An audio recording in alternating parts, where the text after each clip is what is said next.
Bueno, eh, buenas noches, retomamos. eh, Vamos a ver, eh, a esperar que se vayan agregando para continuar esta transmisión. Bien,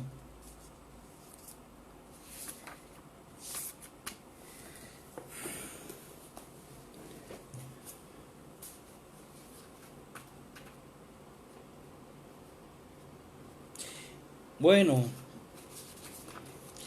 díganme los que vayan entrando qué tal les ha parecido hasta en este momento, digamos, este diálogo. Como este diálogo no, esto es un monólogo de mi parte, pero si tienen alguna duda o alguna cuestión que ustedes consideren relevante para fines de realizar algún tipo de precisión, siéntanse en libertad de plantearlo y yo, con gusto, trataré de ver cómo puedo, digamos, ir tratando de ir generando cualquier tipo de diálogo para clarificar cualquier duda. Recuerden que esto es un curso para una formación y por lo tanto la finalidad es que todos podamos tener una información adecuada. Les planteaba antes de irme del break, de la pausa, que estábamos hablando un poco de las dificultades propias del lenguaje. Hablamos de las vaguedades, de la vaguedad y y de otro defecto propio del lenguaje. Lo último que habíamos hablado era de la carga emotiva del lenguaje. Luego hay otras situaciones con las que nosotros nos enfrentamos en el ámbito del lenguaje, que son denominados los defectos lógicos, que ese es otro problema, digamos, que tiene una entidad igualmente compleja para el ámbito de la aplicación del derecho, que con el que nosotros nos encontramos, hablamos, digamos, de cuestiones como las llamadas antinomias, que son contradicciones de carácter normativo, que son, digamos, una de los principales defectos lógicos con los que nosotros lidiamos en el ámbito del derecho con cierta regularidad. Y las antinomias tienen un rol importante para la propia actividad interpretativa. Bueno, parece que la mayoría se decidió retirar con el primer video que hice ahorita y ahora somos muchos menos. Como les dije, necesitaba hacer una breve pausa se me acabó el agua y yo sufro de sequedad de la garganta y una hora hablando prácticamente era difícil. Bueno, saludos a Fernando Anselmo Escobar. Como les decía, nos encontramos con algunos aspectos importantes, algunos otros defectos o contradicciones propias en el ámbito del derecho, producto que son los llamados defectos lógicos. Y el primer defecto lógico relevante acá son las contradicciones o antinomias. Una antinomia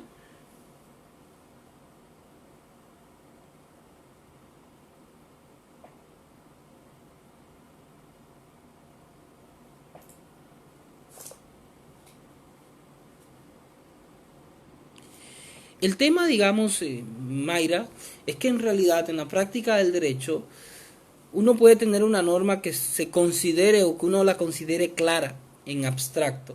El problema radica en cuando tenemos que aplicarla. Entonces hay supuestos donde la aplicación de la norma no es tan clara, sobre todo porque precisamente pueden haber contradicciones con otras normas del ordenamiento jurídico.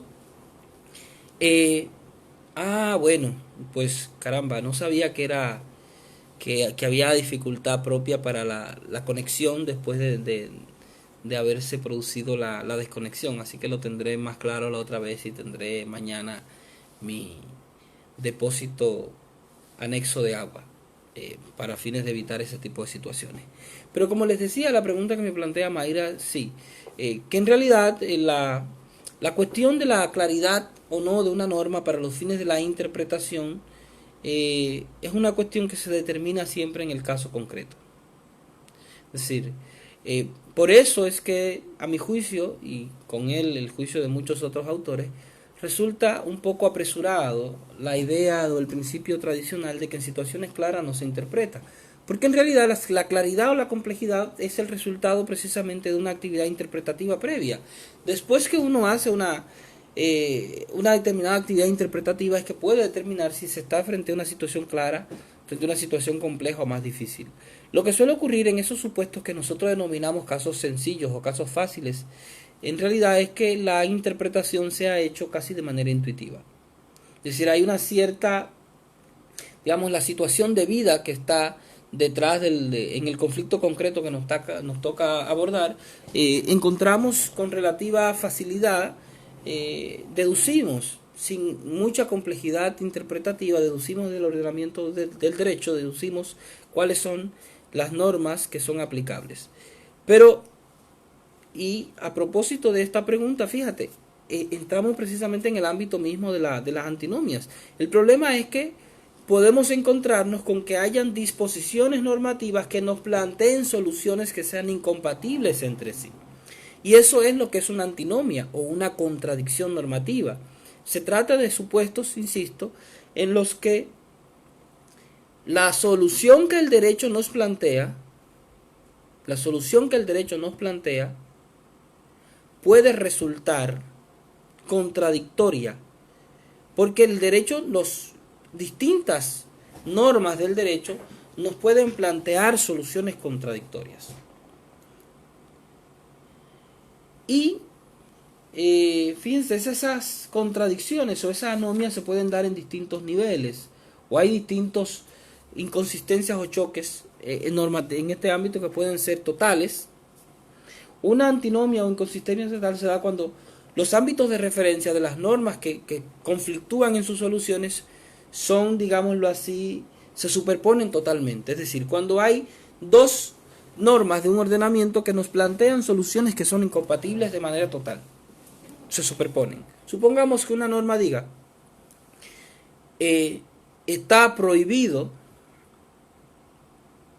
se prohíbe fumar en un espacio público, y otra norma que disponga en el mismo ordenamiento, se permite fumar en los espacios públicos. Fíjense, se trata de normas que claramente son incompatibles, que sus propuestas de solución son, digamos, completamente incompatibles, chocan, hay un choque total. Luego está la incompetencia total parcial, que se da en aquel supuesto en el que básicamente hay una norma en el que el choque de la otra norma está incluido totalmente en él, pero la segunda norma comprende además casos adicionales. Entonces aquí, digamos, hay un choque total parcial, porque el supuesto de aplicación de una norma afecta de manera total a la otra, pero la otra norma, sin embargo, tiene algunos supuestos, más bien algunos supuestos adicionales. Este es el caso, digamos, de un círculo concéntrico, donde hay un círculo menor el que está incluido en el mismo. Luego están las llamadas contradicciones que son parciales, que son aquellos supuestos donde las normas contradictorias ofrecen soluciones que son parcialmente incompatibles. Digamos, es posible que la mayor parte de los conflictos que se den en los ordenamientos jurídicos, los conflictos lógicos de contradicciones o de antinomias, sean mayoritariamente de naturaleza parcial. Es decir, son muy raros los supuestos donde se den contradicciones de carácter total, porque serían ámbitos donde es muy evidente la imposibilidad de un choque. Bueno, la pregunta que me hace Fernando, sí, vamos a ver luego, creo que en la clase número 3, el miércoles, si mi memoria no me traiciona, vamos a ver un poco las directivas interpretativas o los métodos interpretativos, en los cuales uno de esos métodos es el método teleológico, la finalidad, que es lo que plantea básicamente la cuestión teleológica, la finalidad de la norma. Es un método propio de interpretación. Hay muchos otros métodos, hay muchísimas directivas. Les adelanto, pero no sé si, y espero poder escanear este texto que les voy a presentar ahora. Hay un capítulo en particular, ya que me preguntan esto de los métodos, que podrá ser muy útil, pero no lo tengo todavía una versión digital. Es un texto de un autor italiano,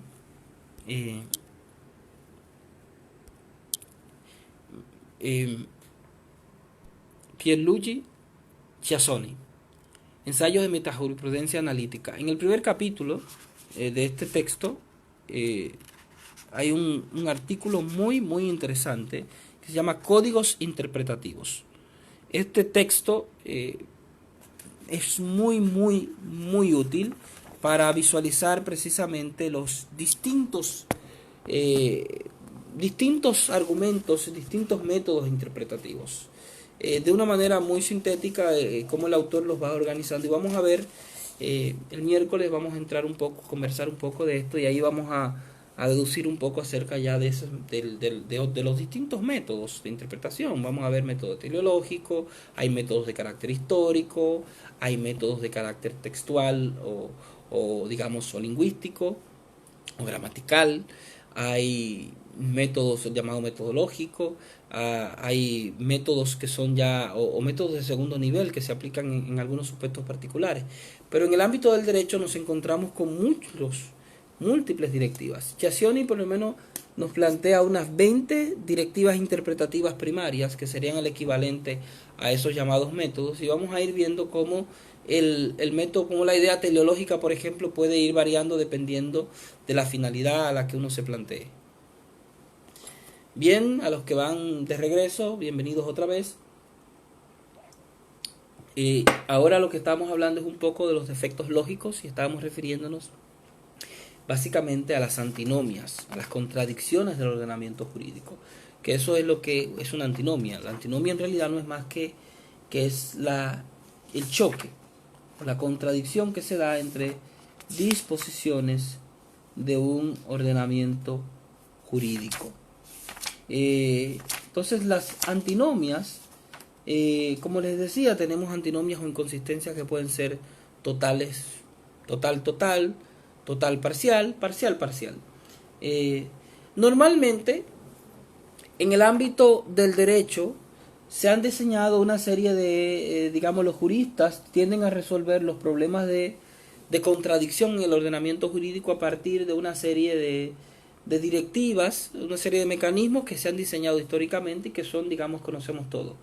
Los llamados principios, digamos, del lex superior, lex specialis y lex posterior.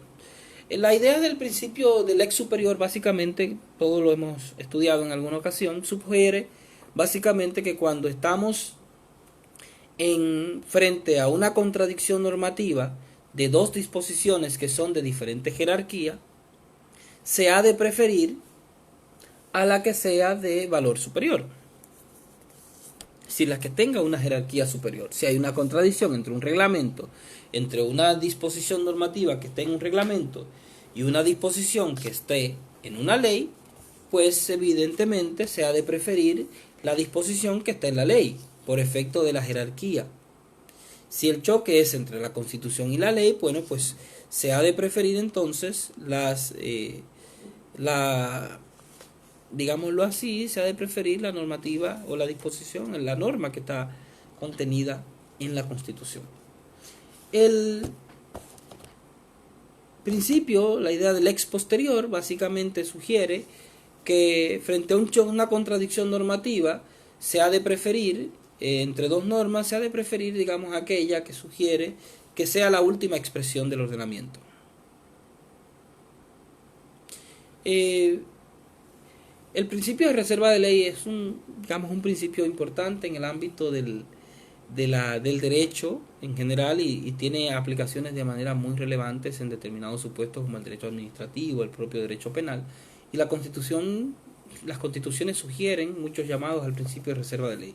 Pero en este caso a lo que me estoy refiriendo es a la idea de la solución de contradicción de normas. El principio del lex superior supone como criterio de solución de contradicción entre normas que cuando chocan unas disposiciones o normas de distinta jerarquía, debemos preferir a la que tiene mayor jerarquía.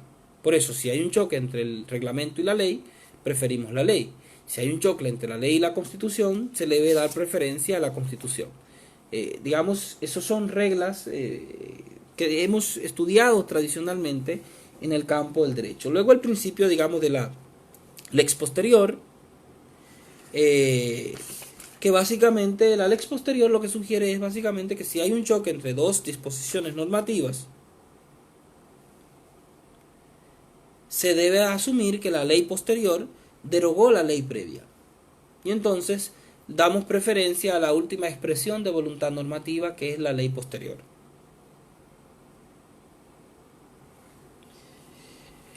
Y el principio de ley especial sugiere que frente a aquellos supuestos en los que haya una contradicción entre una norma de carácter general y una norma de carácter especial, entonces debemos de dar prevalencia o aplicabilidad, hemos de asumir que la norma vigente debe ser la norma de carácter especial.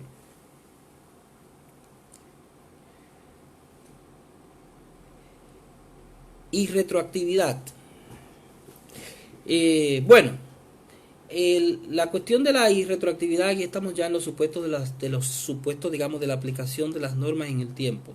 En el ámbito tradicional en el derecho tenemos por principio asumir que las normas, las transformaciones o los cambios normativos no pueden tener efectos retroactivos perjudiciales, es decir, solamente pueden tener efectos retroactivos a favor de los sujetos de derecho.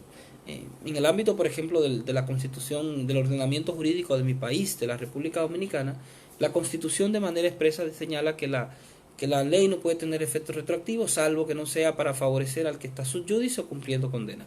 Pero en principio general, por una ampliación en base al principio de favorabilidad, hemos asumido, o se asume casi intuitivamente, que la irretroactividad solamente debe tener lugar cuando, para fines de favorecer los derechos, pero no debe tener aplicación cuando de carácter retroactivo.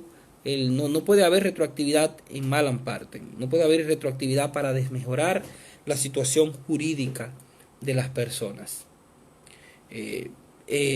Por supuesto, esto plantea múltiples discusiones cuando efectivamente, porque la irretroactividad en realidad es un principio que está directamente, digamos que es un elemento que forma parte de un principio más amplio, como es el principio de seguridad jurídica.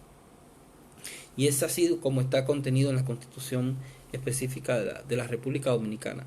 Pero digamos que en principio este es un tema distinto de los que estamos tratando, digamos, de hablar ahora, de los supuestos específicos de contradicciones normativas. Hay una serie de temas interesantes y me parece a mí, digamos, que quizá podemos visualizar rápidamente con Guastini, porque estos supuestos tradicionales de solución de antinomias, estos modos de solución de antinomias, en realidad no siempre nos satisfacen a la hora no son tan fáciles de determinar, porque a veces se producen choques entre disposiciones que forman parte de la misma jerarquía. Es decir, cuando tenemos contradicciones de disposiciones que forman parte de la misma jerarquía y que fueron adoptadas en el mismo tiempo, es decir, no hay una prevalencia de temporalidad distinta, y aquí posiblemente nos estemos refiriendo de manera muy relevante a los choques que se dan en el ámbito de las propias normativas constitucionales. Evidentemente que estos criterios tradicionales de solución de controversias que hemos utilizado en el ámbito del derecho no siempre nos resultan útiles. Y aquí dice, claro, si se produce un choque entre disposiciones que forman parte de la misma jerarquía, podemos apelar a la favorabilidad. El problema de la favorabilidad es que la favorabilidad tiene un rol importante cuando se produce un choque entre un principio que regula un derecho y otro principio que regula un bien público o un interés público relevante.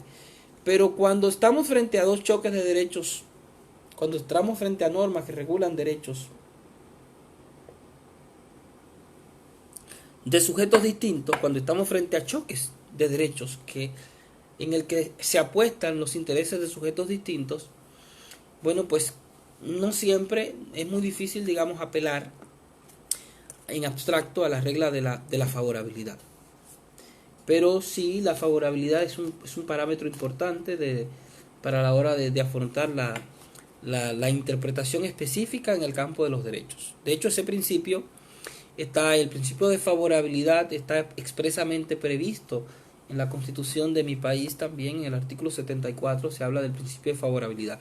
El principio pro hombre o pro homine lo utilizamos básicamente, es la misma favorabilidad, pero la construcción dogmática que se utiliza en el ámbito del derecho internacional de los derechos humanos. Favorabilidad, pro hombre y pro homine, en realidad son conceptos equivalentes, solo que uno se ha desarrollado propiamente en el campo del derecho constitucional, utilizamos la noción de favorabilidad, mientras que en el campo del derecho de los derechos humanos apelamos a la idea del principio pro homine.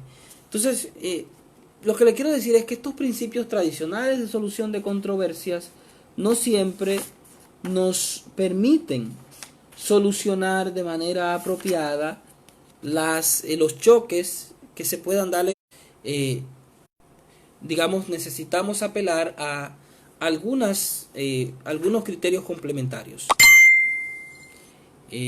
Pero fíjense que todos estos son elementos de choque importantes con los que lidiamos en el ámbito del derecho. La valoración proporcional. Estábamos hablando del principio de proporcionalidad. Eso vamos a verlo posiblemente ahora cuando hablemos del choque de unas normas peculiares que son los principios.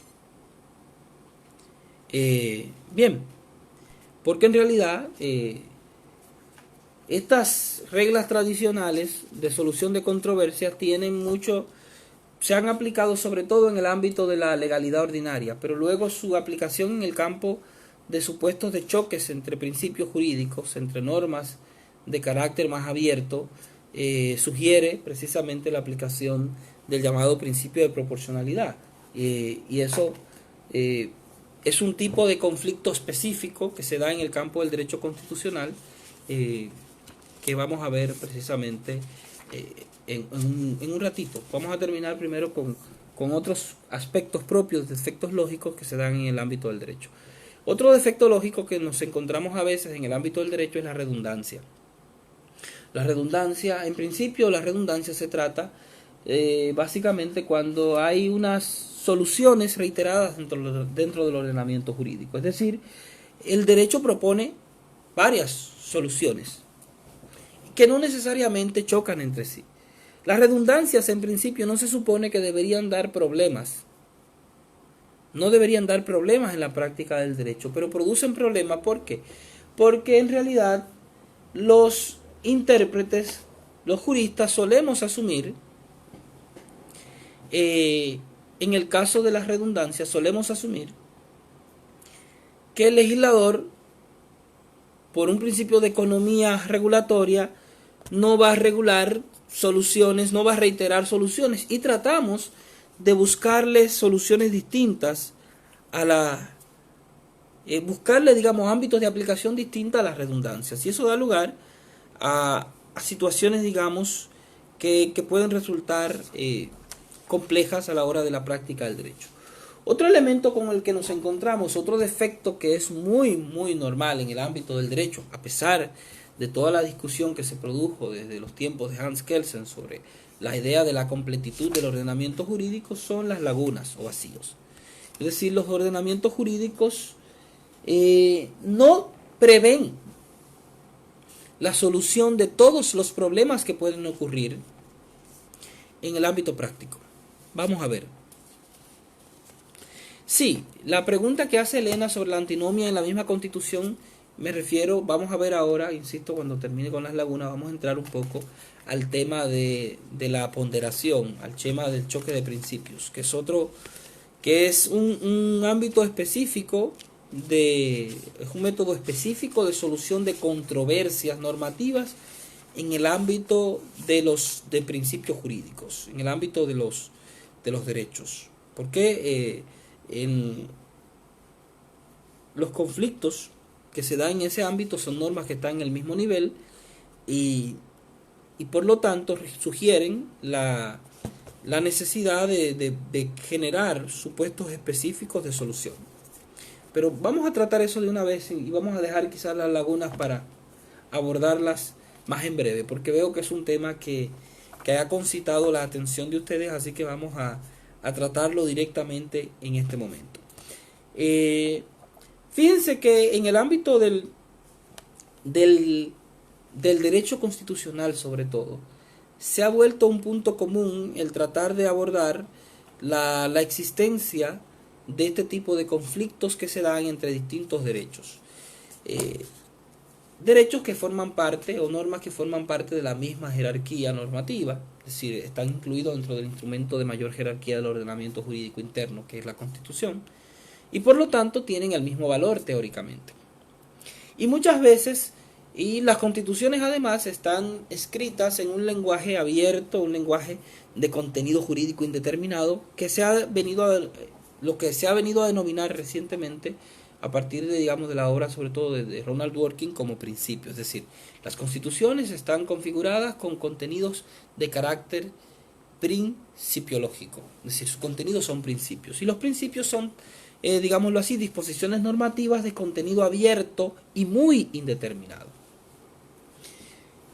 Y normalmente las cláusulas específicas de los derechos fundamentales son un caldo permanente de cultivo de contradicción en el ordenamiento jurídico, porque efectivamente digámoslo así, las normas propias del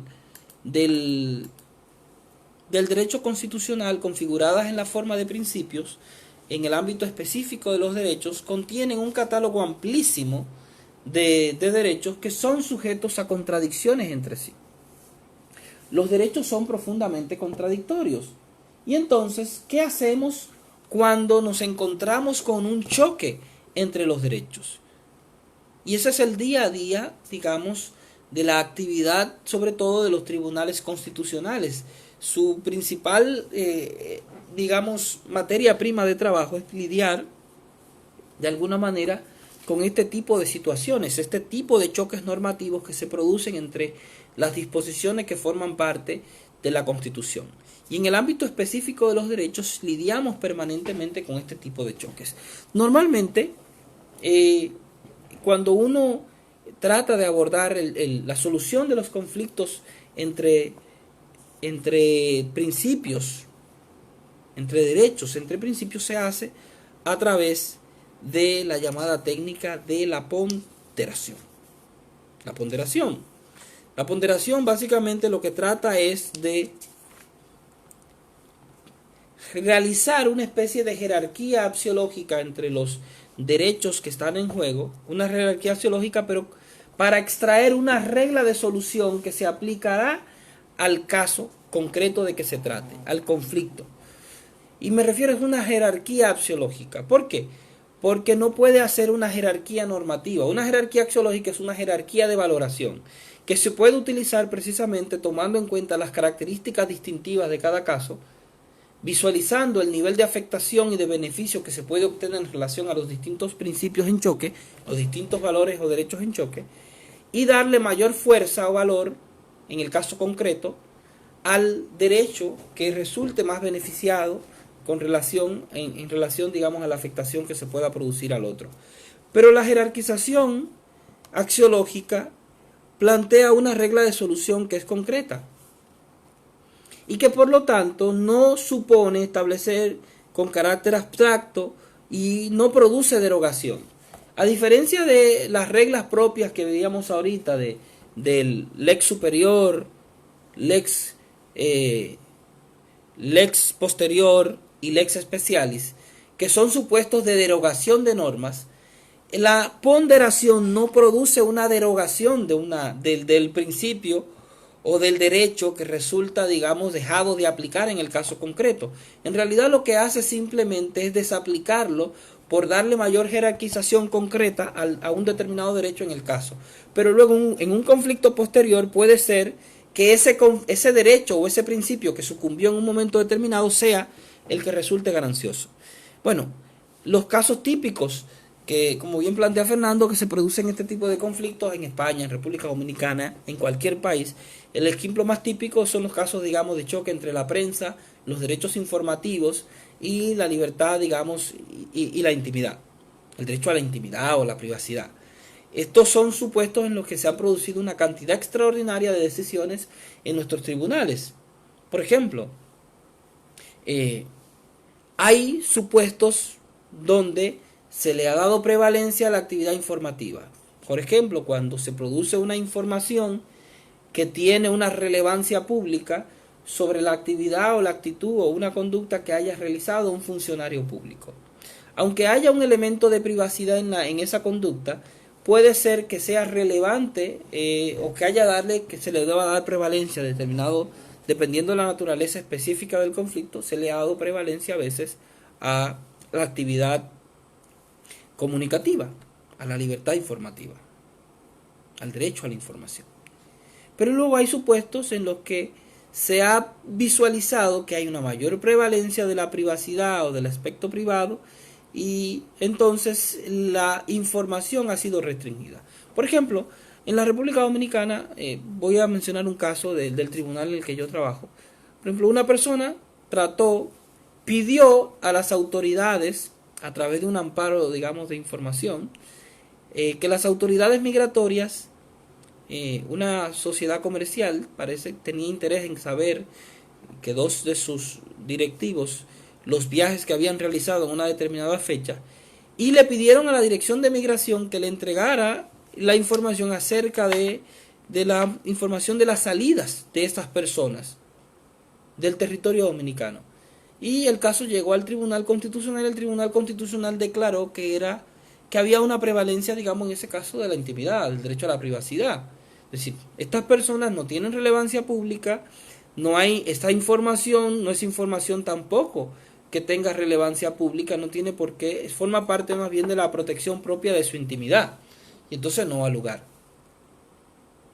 Pero situación distinta, muchas otras situaciones, el tribunal ha conocido requerimientos de información que se han hecho a instituciones públicas respecto de acciones o situaciones referentes a personas que realizan funciones públicas, y entonces en esos supuestos sí se le ha dado prevalencia a la libertad, al acceso a la información pública, al acceso a la información para que sean puestas en su conocimiento. Entonces fíjense, en realidad el tribunal resuelve ponderando este tipo de situaciones concretas. Hay un caso de este año, por ejemplo, que ha sido sumamente interesante en la práctica del tribunal, digamos, constitucional dominicano. El tribunal tuvo que conocer una situación en la que se produjo un conflicto entre el derecho a la educación y el derecho a la huelga.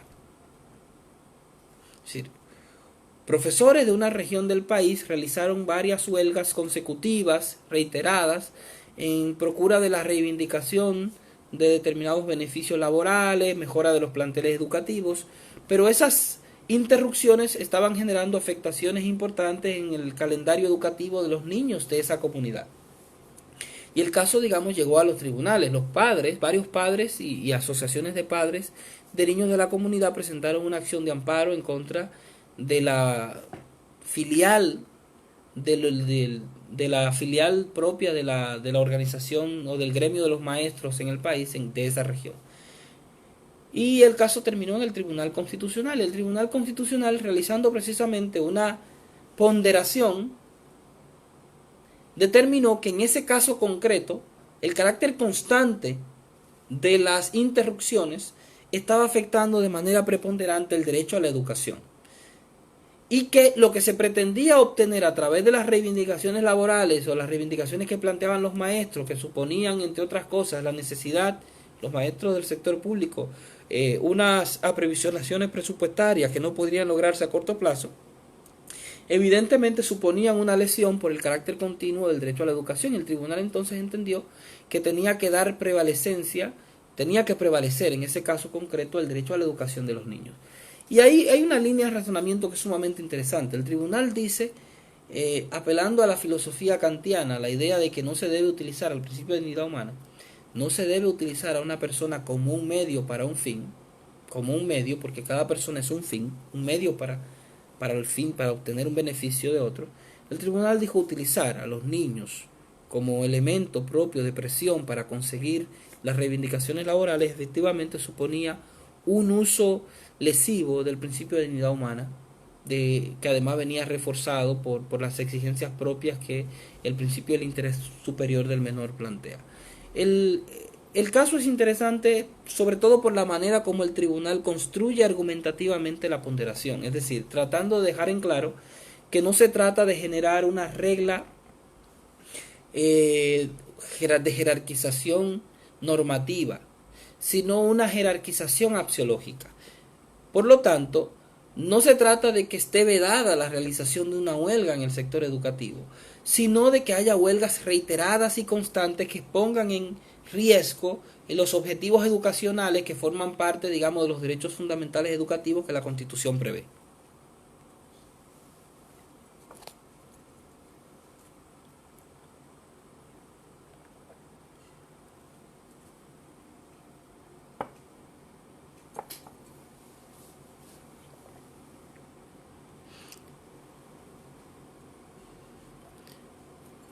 Es que en realidad no hay. La pregunta en relación a el carácter unitario y regional de un Estado, que supongo que a eso es que se refieren, en distintas partes de la Constitución, en principio no plantean una contradicción insalvable, porque el modelo unitario no se opone, el Estado unitario en sí mismo no necesariamente supone un Estado unitario centralizado. El Estado unitario supone una cierta centralización de poder, pero no pugna con la existencia de una cierta regionalización para facilitar las labores propias de la administración del territorio.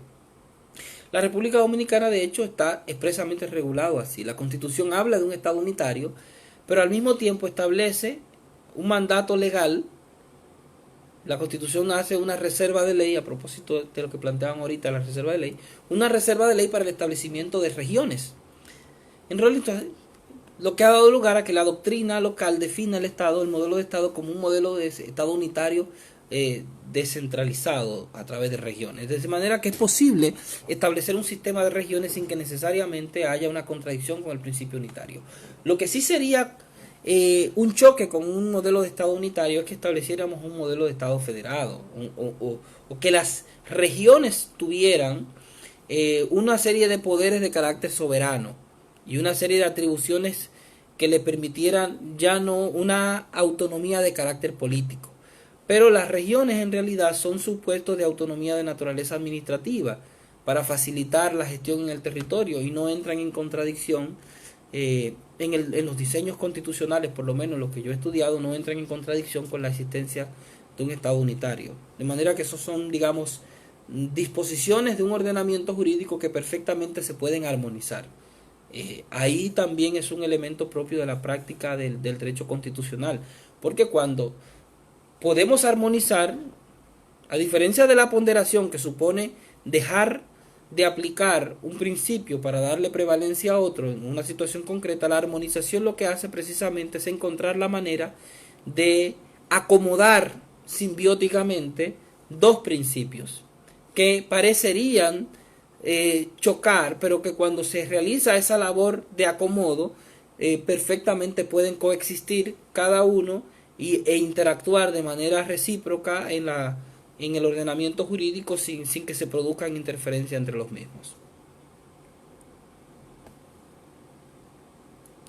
El número de la sentencia, bueno, pudiera pasárselo mañana, porque ahora mismo es una sentencia de este año del Tribunal Constitucional Dominicano, pero yo con todo gusto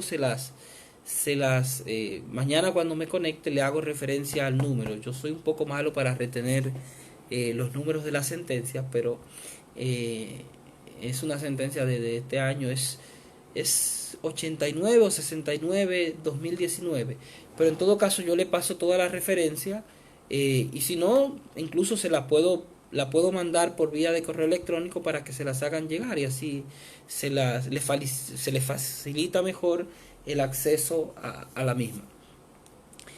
Les decía ahorita que antes de que ya que habíamos abordado, ¿verdad?, este tema las contradicciones entre los principios, para visualizar un poco la técnica de la ponderación que les había llamado la atención, que otro de los problemas con los que lidiamos son las redundancias.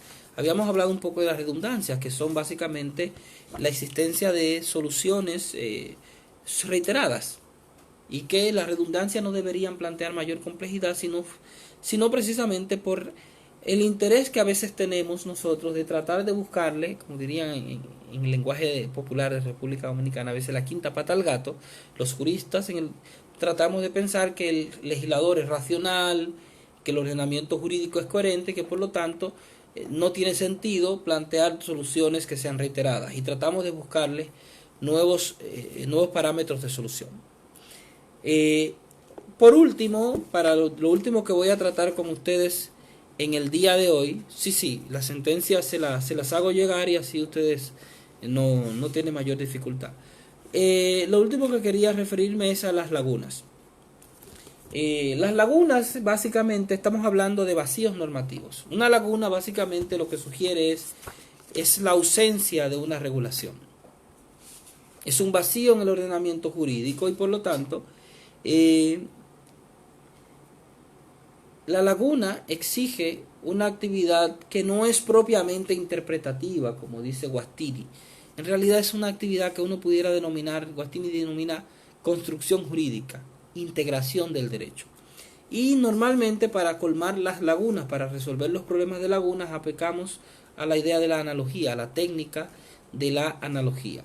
Les decía que hay una controversia desde los tiempos de Kelsen sobre el tema de las lagunas, que plantean que los ordenamientos jurídicos no tienen lagunas. ¿Por qué? Por el principio constitucional que plantea que todo lo que no está prohibido está permitido. Apelando a esa cláusula de cierre de los ordenamientos jurídicos, que suele tener carta de ruta a nivel constitucional, algunos autores plantean que en realidad no existen lagunas. Pero lo cierto es que en la práctica nos encontramos con determinada regularidad con la existencia de lagunas. Y no solo lagunas normativas, que son lagunas, digamos, que aquellos supuestos donde el derecho sencillamente no contiene una solución normativa precisa, sino que también están las llamadas lagunas axiológicas. ¿Qué es una laguna axiológica? Una laguna axiológica es aquella que se produce luego de una interpretación. Básicamente se da en aquellos supuestos en los que un ordenamiento jurídico prevé una solución determinada, pero que a partir de un análisis, digamos, crítico por parte del intérprete, en situaciones contingentes se considera que esa solución no es adecuada, no es justa. Y entonces el intérprete básicamente lo que hace es que, partiendo de técnicas interpretativas, produce una especie de laguna o vacío en el ordenamiento.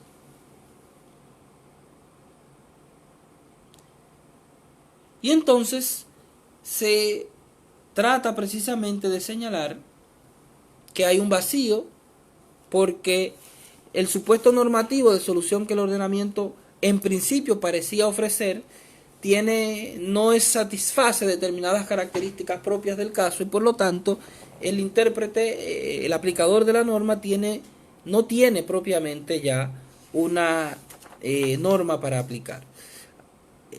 Hay una confusión que se suele dar en términos prácticos a veces entre las lagunas normativas y las lagunas axiológicas, pero en realidad la cuestión que tengamos clara aquí: las lagunas axiológicas son prácticamente un resultado de la construcción interpretativa.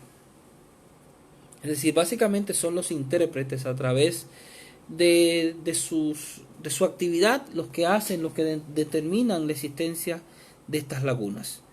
Y lo hacen precisamente en aras luego de apelar a una solución que consideren más justa, más adecuada, que la que en principio parecería haberse deducido del ordenamiento de la propuesta de solución normativa que originalmente el derecho parecía ofrecer. Y para eso apelan a criterios como la disociación, que son técnicas argumentativas que se dan, así como la analogía supone encontrar elementos comunes para fines de poder aplicar una solución cuando se está frente a una antinomia, frente a un vacío normativo. lo que hace, digamos, la disociación es lo contrario, es encontrar elementos de diferenciación para producir una laguna axiológica. Y entonces, una vez que esa laguna se ha determinado, entonces el intérprete, el aplicador, puede apelar entonces a un método de integración o de construcción jurídica que le permita ofrecer una solución que se considere más adecuada al problema o al conflicto que le toque resolver. Entonces, todo esto que hemos hablado hoy de manera muy importante, ustedes van a poder revisarlo con más calma con un texto que les voy a compartir de Carlos Santiago Nino. Es un texto, un capítulo de una obra que es bastante conocida, Introducción al análisis del derecho, de Carlos Santiago Nino, un autor, digamos, argentino, uno de los mejores juristas que ha parido América Latina. Y bueno, yo les voy a compartir precisamente un capítulo de la obra de Nino, en el cual nosotros vamos a ver esto. También, si tienen la posibilidad, pueden estudiar esta obra que ya habíamos señalado ahorita de Guastini, pero para fines ya de lo que voy a compartir con ustedes solamente, voy a referenciarles solamente el texto de Nino. Y les voy a pasar entonces mañana, lo que vamos a introducir mañana. Mañana entonces vamos a ver, habiendo visto estos problemas propios del lenguaje o los problemas que plantea el derecho como parte como un sistema propio del lenguaje, mañana vamos a ver distintas perspectivas teóricas amplias sobre cómo abordar la interpretación. Me refiero a la forma como la entienden la interpretación propia de los autores analíticos. Vale decir que tanto Nino como Guastini, que son los autores que de alguna manera sobre los que he estructurado mi intervención el día de hoy, son autores que forman parte, digamos, de la escuela analítica, aunque hay diferencias apreciables entre uno y otro, pero forman parte de esa visión propia del estudio del derecho. Mañana vamos a ver los autores propiamente hermenéuticos, y ahí vamos a entrar a visualizar una perspectiva completamente distinta de visualizar el derecho, que no se centra en los problemas del lenguaje y en los problemas de lo que hemos visto hoy, que son problemas de carácter normativo que están directamente relacionados con el lenguaje. Los hermeneutas tienen una manera distinta de afrontar la cuestión de la interpretación constitucional, y eso es lo que vamos a hablar en el día de mañana. Entonces, nada, les agradezco a todos los que me han acompañado en este día, que es digamos el primero de los que vamos a estar compartiendo sobre interpretación o hermenéutica jurídica. Reitero, yo soy Félix Tena de Sosa. Me pueden seguir en Twitter. Compartimos informaciones normalmente, dialogamos e interactuamos a través de la red abierta con temas propios de derecho. Mi Twitter se los voy a escribir por acá, es muy fácil porque es mi propio nombre. Entonces me pueden perfectamente ubicar por esa vía si queremos hablar con carácter, mantener un diálogo más abierto para otros temas. En todo caso, mañana vamos a continuar conversando sobre estos temas de interpretación y vamos a visualizar de manera importante las teorías propias de los hermeneutas. Si tienen la posibilidad yo les voy a compartir solo para esa clase un capitulito de este libro que es muy muy útil